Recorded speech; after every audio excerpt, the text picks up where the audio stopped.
Hi guys, my name is Christina and thank you so much for joining my DIY live channel. My family was supposed to arrive tomorrow, but due to many cancelled flights in Europe, the German airline Lufthansa is on strike effective tomorrow. So they're not coming until Friday, unfortunately, but that's all good. I hope there will be no other issues and they'll be here late on Friday night. Speaking of travel and flights, many of you have asked me to talk about travel hacking, and I thought, why not we do that today? What better day than today to talk about travel hacking?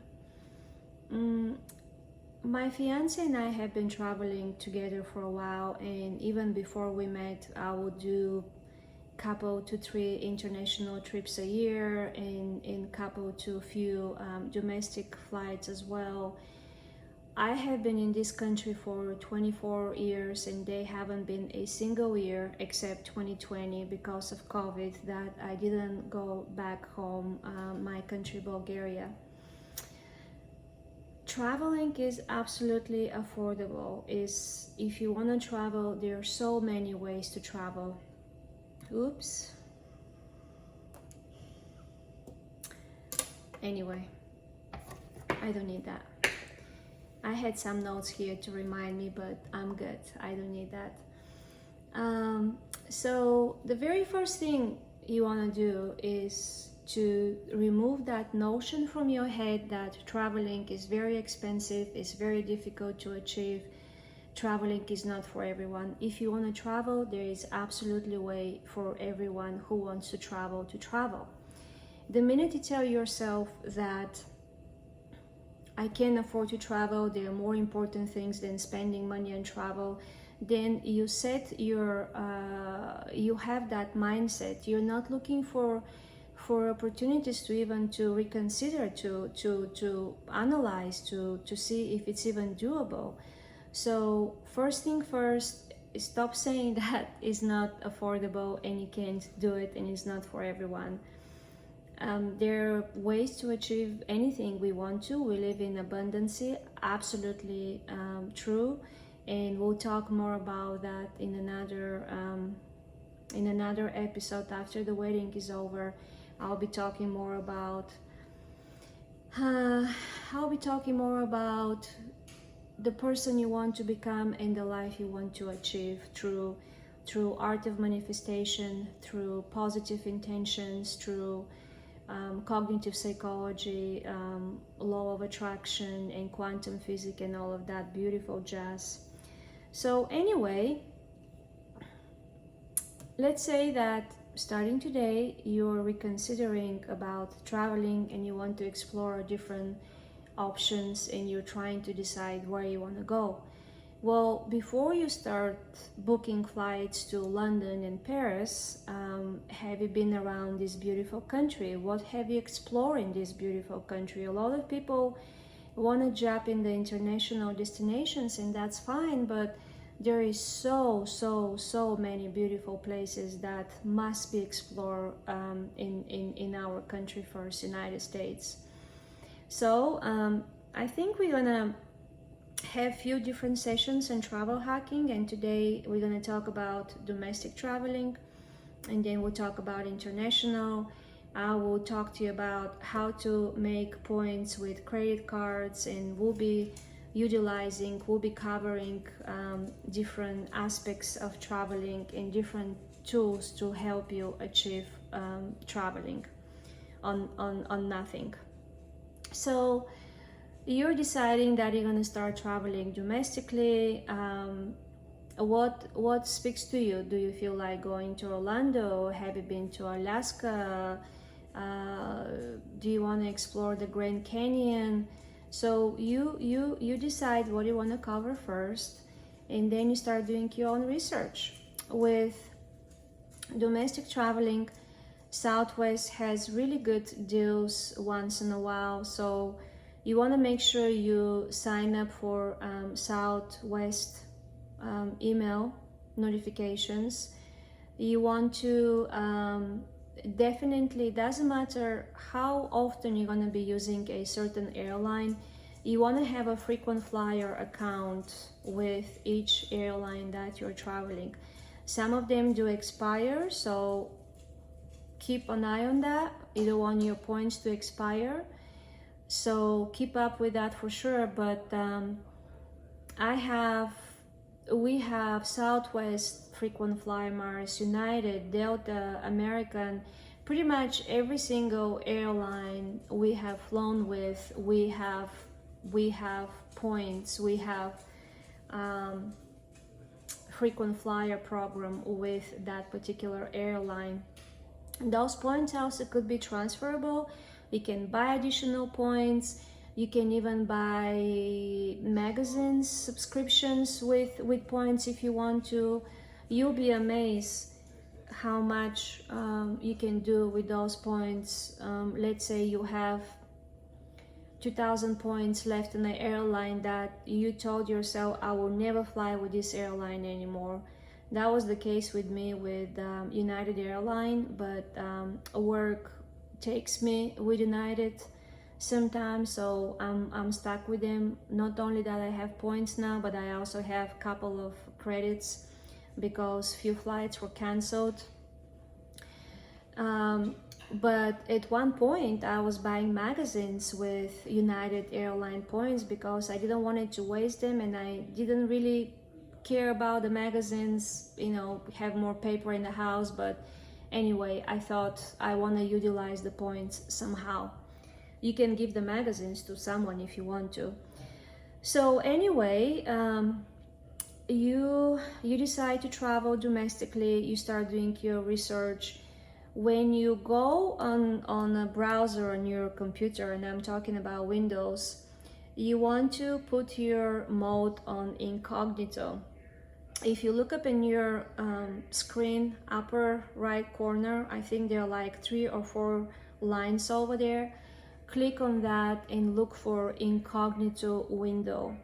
What that does for you is that it puts you in a hidden status, if you will, and then you get the real true price of a ticket, instead of, oh, let me go research, and after the first or second click, I don't know the exact statistics, but now it's obvious that you're looking for a ticket and you start getting bombarded with all kinds of offers that are not even the true price of a ticket. You know what I'm saying? Just like, because our data is being watched and shared everywhere. So you notice how I noticed a few years ago when I went to my dentist to have my cleaning, and I pay with my credit card. I didn't have dental insurance at the moment. Next day, because I pay with my credit card in a dental office, the next day I start getting advertisements on dental insurance. So the same principle with you searching for tickets online. Put your computer, your screen on incognito mode, and then you'll get the true prices. When you search for tickets, and that works for people who has more flexible schedule, but there are a lot of last minute deals. You'll be amazed to see what kind of amazing last deals they are out there.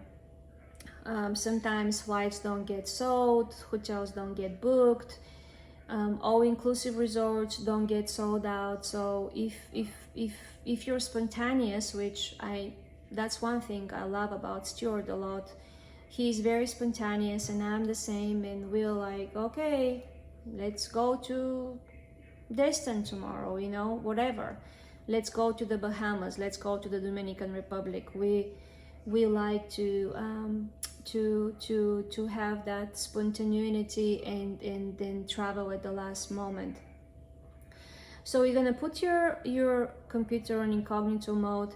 You can utilize websites like Kayak, like Expedia.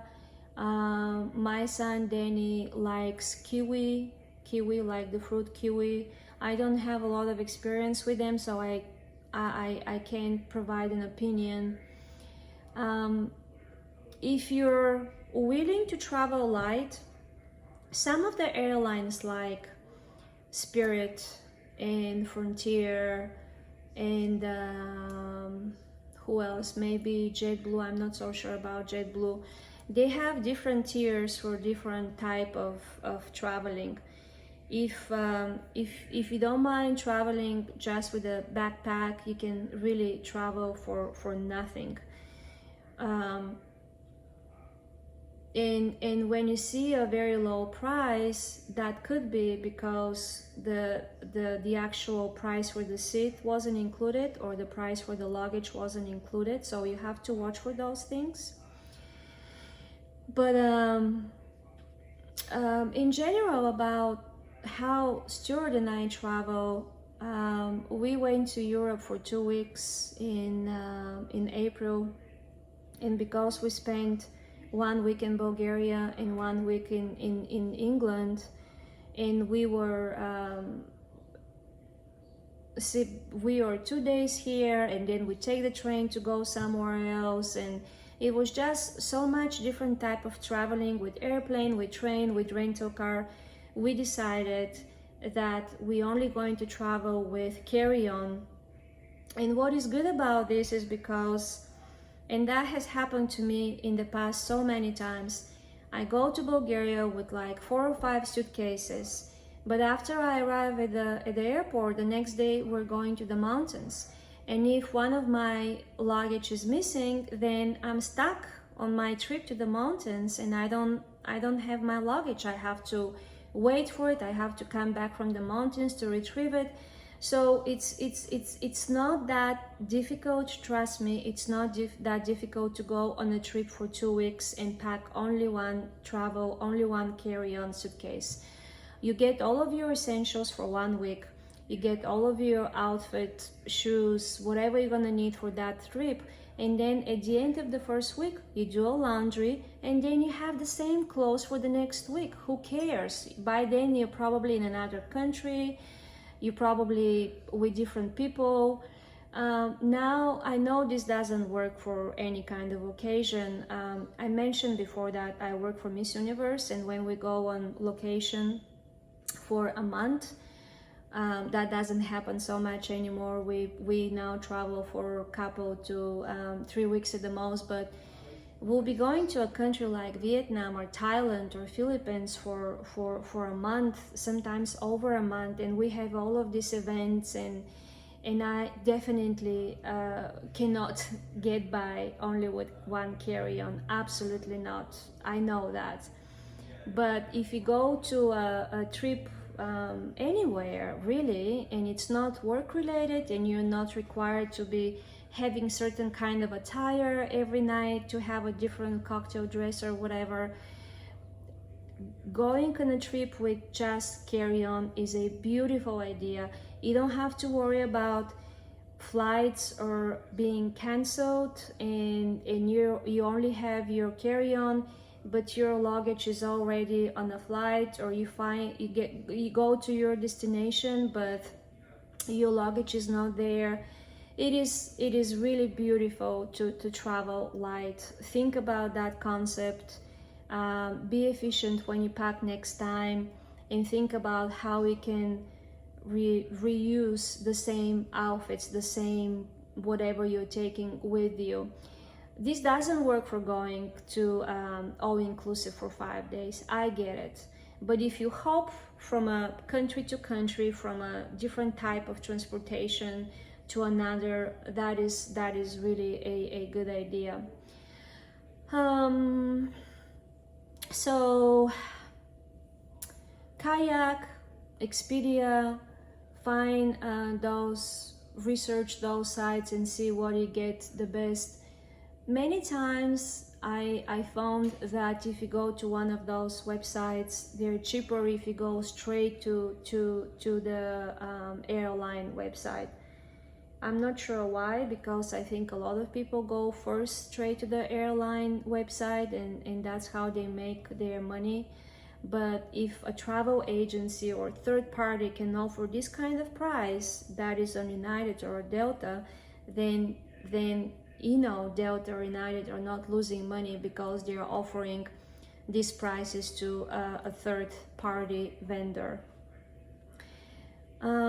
Let's talk a little bit about credit cards, and I may expand on that next time.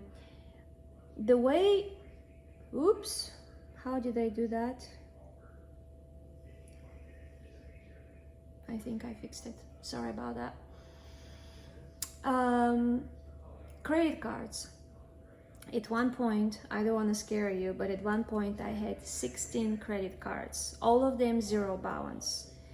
I had an Excel spreadsheet, so I'll remember, because I will get a great deal on a credit card, right? So let's say right now American Express has a really good deal on Delta.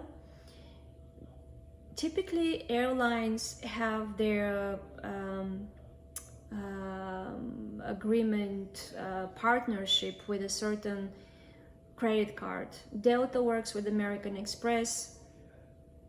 I think American Airline works with Chase, Southwest works with Chase. It doesn't matter.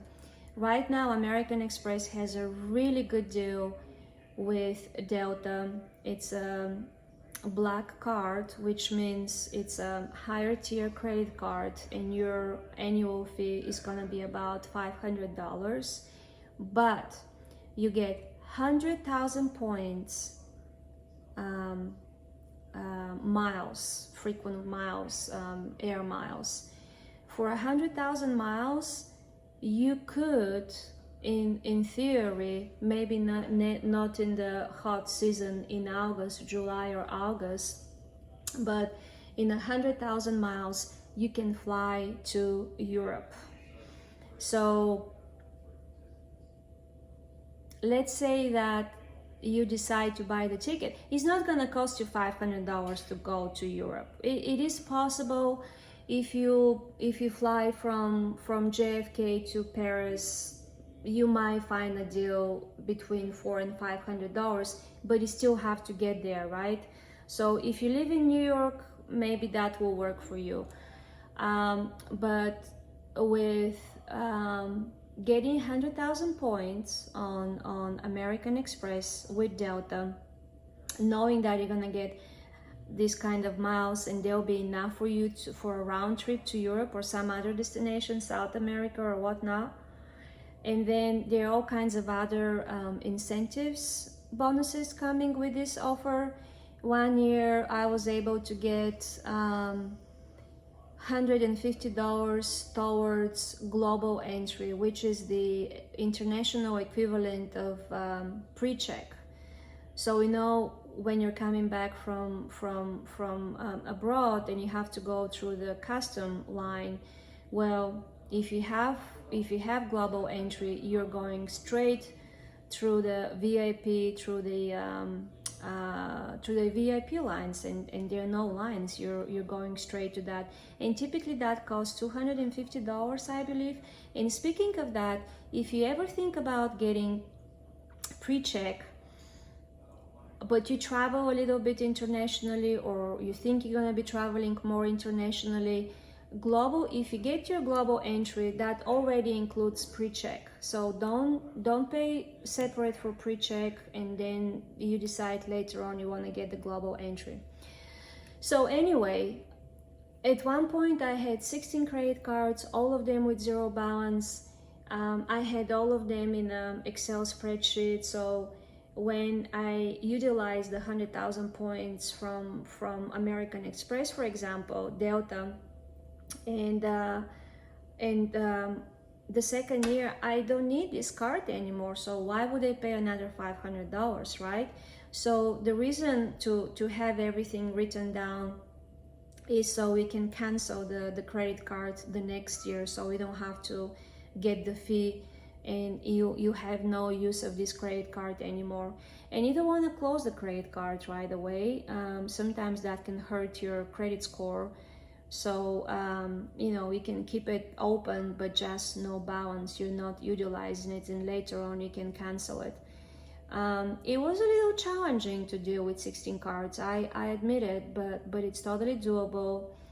Later on, I stopped doing that because I got tired of traveling with different airlines, and when Stuart and I got together, Delta is our airline. He has a status, I have a status, so Delta is our first choice. But those offers for different credit cards, I think you're eligible for the same offer or similar offer every 2 or 3 years. So if you see another similar offer on a credit card that you got last year, for example, and you're like, oh, there is another 100,000 points on American Express or Delta, let me go ahead and apply. Well, every time you apply, there is a hard inquiry on your credit report, and you don't want to do that.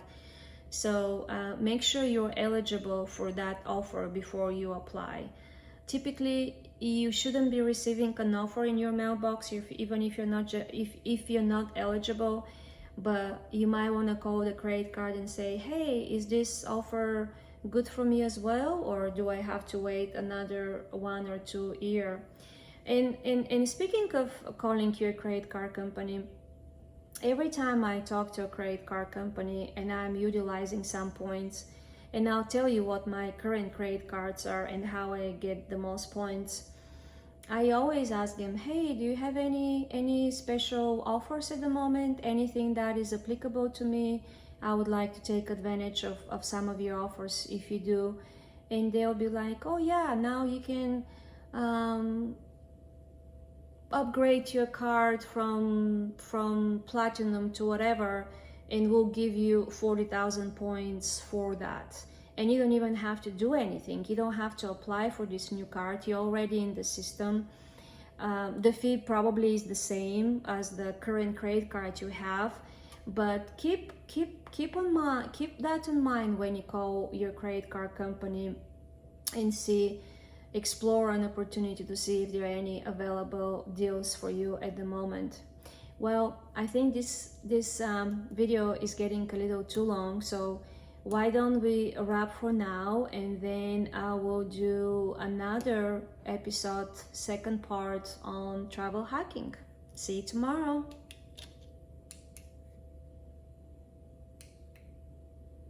Come on. Huh.